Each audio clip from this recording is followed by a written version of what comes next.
Centerville, a buzz tonight, a bright blue light spotted moving in the sky. And here's what you captured, this bright, fiery light moving across the sky. Some surveyors say they found what can only be described as the wreckage of a crashed spaceship. That's good proof, right? Stacey Gibson can't tell you what she captured on home video, but she can tell you she's never seen anything like it.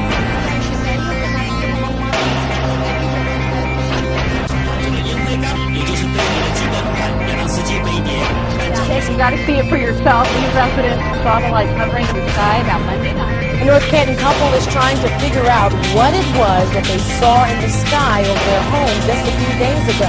Mysterious, unexplained, orange-colored objects.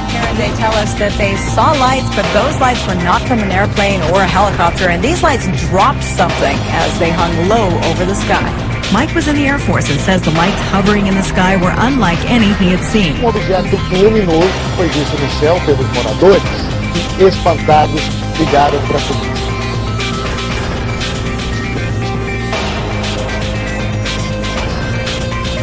Siete las esferas que lograron verse en el centro de Lima, en lugares como el de la Avenida España.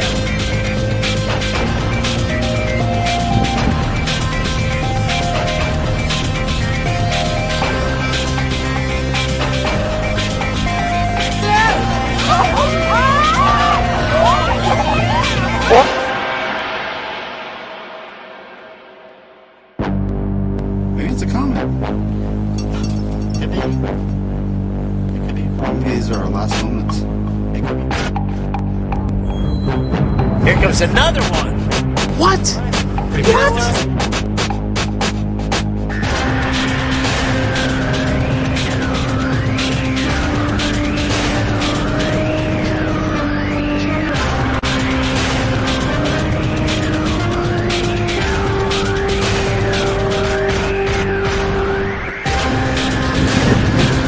I don't know if I'm getting it or not. All the process in the locality.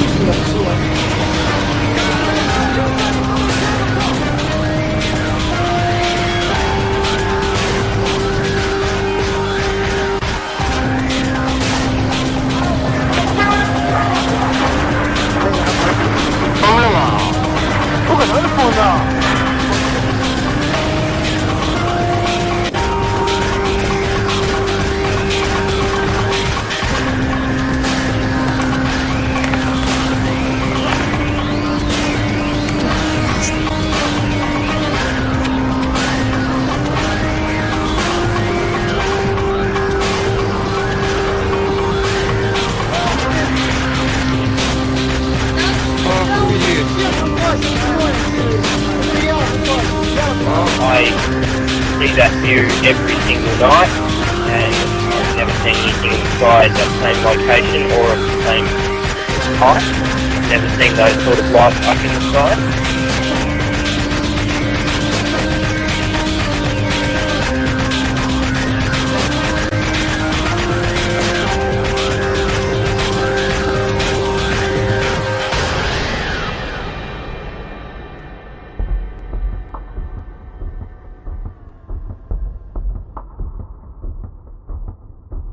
One of the main topics of interest the New Age movement has harnessed through the infiltrating of the Truth movement has been on the topic of UFOs and ETs. Many of these folks, like David Wilcock, David Icke, Jordan Maxwell, and many others, have in fact verified the concept that the UFO phenomenon is not necessarily flesh and blood beings, but are a race of highly evolved spiritual entities who have attained what we refer to as godhood and power over the elements of nature and physics of which we are currently limited to. This is eerily similar to the sacred promise given to the inner members of the New World Order. It is also the same concept being promoted by transhumanists and the road to attain singularity and human immortality through the use of technology in the field of biology and genetics. I believe that all of these various tentacles are leading to the same place and the same goal. More people today believe that there is life outside of Earth than ever before. A 2008 Scripps UFO poll conducted by Thomas Hargrove and Guido H. Stample showed that over 74% of 18 to 24-year-olds believed it was likely that intelligent life exists on other planets. This is perhaps due to several factors, including our current growth in scientific knowledge and understanding of the size and vastness of the universe, but also the propaganda perpetuated by our media. Science fiction has exploded in America and the world as a staple theme for films, movies, books, and video games. Could this all be part of the plan to prepare the world for disclosure? I think the New Age, as well as the mainstream sort of media, and I mean like movies and television shows, and everybody's been shoving this alien UFO thing down our throats because it has so many uses for the Antichrist system. I've said many times, I don't know if this is the way that it will all be set up. It is just a really convenient way if it does go down like this, because it does do three main things that are needed for the Antichrist system. Number one, it causes the world to reject God. We've been sold this erroneous idea that if aliens exist, then God doesn't. So the headlines the day after would read, God proven wrong, or whatever. The whole world would be united in its rejection of God overnight. So that certainly would play in, obviously, to the biblical account of this world order at the end of time. Also, we would believe ourselves to be God. This one would take a little bit longer to sink in, but the idea that aliens, in a real sort of evolution kind of way, just evolved, and that it could be sold to us that they were somehow our creators, in the sense that they genetically modified us, or they might have some excuse to the origin of life or something to that effect. Ultimately, we would see them as gods in the sense of their perhaps abilities or their technological advancement, and it really depends on this point of how and what they say about us, if they say anything, or if in the discovering of them that it is implied in some way that we ourselves could be like them and therefore like gods. And that really goes into the third part, which is the evolution. I think that this concept of evolution is crucial to so much of what the Antichrist system does, especially the genocide based on belief system that happens in the end time scenario, really requires, as it did in the Third Reich, an idea of evolution. There's a concept that there's certain people that are not fit for the new system, the new evolution. They were sort of helping humanity evolve by the elimination of those that weren't ready for the new age, the new world. Hitler believed in the fifth root race of Blavatsky, but yet I think this new system is going to have a very unique version of evolution. And of course, the appearance of aliens really validates that on a worldwide scale. No longer do you have to, have this sort of underground preaching of theosophy as it was in Hitler's time, but rather the whole world is united in this understanding, or perceived understanding, of potential evolution coming. After all, the aliens are here. We can be like them. They just simply evolved like we have the potential to do. We can become like them. We can communicate telepathically or whatever, as long as we are willing to take that next step. And there's this great precipice that we're now at this ability to move to this next level, but it's all going to be in the context of God has just recently been disproven, but yet there will be people on earth that can't quite go with the new system because they're stuck in the old paradigm of God does exist and the Bible was accurate and these aliens are a deception. Those people will be presented as enemy number one and will be viewed as the thing that's holding us back from the potential evolution.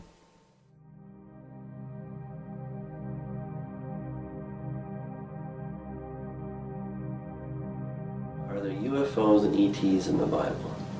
Interesting question. We got to define our terms a little bit, I think, right? So, in as far as there were sons of God coming down, there were demons coming down, then yes, there are aliens, because the demons of yesterday are today's aliens. That's really the bottom line. There are not aliens from some distant galaxy or from the Pleiades system or anything like that.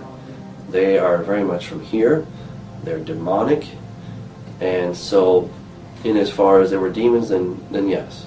But we can't call them demons or gods from yesteryear because that's really out of fashion. Right. But you can call them aliens because now they're from some other place and they evolved. It's interesting how evolution has served as such a foundation for this. God, the demons, Satan gets us thinking that there is no God, that there is no Satan or any demons. But then he starts replacing it with these other entities. And we believe in evolution, lots of people do. And so that serves as the foundation for these otherworldly beings that have also evolved, not by God, mind you, but they've evolved from a long time ago. And as far as UFOs, well, UFO is an unidentified flying object. And we're seeing those today. People are seeing those all over the place. And generally what they look like is just some kind of a white light. It's a white ball of light or something like this that's floating around in the sky, and people will say, oh, it's a kite. Now we can all see what a kite looks like. They're not helicopters. We know what helicopters look like. We're not stupid, right? Neither are the people that take all these videos, and you can watch them on YouTube, and there's just thousands of them. And I'm sure there's a few pranksters out there, right? But sure, but still, just the quantity and even the quality of the video is such that you're like, wow, that's really amazing. So in the Old Testament, you find places where the heavens were opened. For example, in 2 Kings chapter 6, Elijah and his servant are surrounded by the Syrians. They wake up one morning and the servant goes outside and he sees all these guys. He's like, oh boy. He goes back in and says, Master, we're done. And Elijah, he's just very calm, and he prays, oh Lord, I pray you'd open his eyes. And so God opens the young man's eyes, and he looks all around him, and he sees these horses and chariots of fire. Now that's interesting. Why would God need to use chariots of fire? Well, I don't know the answer. You'd think you could just go, kind of Star Trek kind of thing. You go from here to there. But for some reason, in that other dimension, you have horses of fire, you have these chariots of fire, and these things are going around. And in some way, I would suspect that the demons are kind of doing the same thing. I don't know if they're on horses of fire necessarily, but when they materialize, they look like these fiery white orbs. And however they're transporting themselves, I don't know.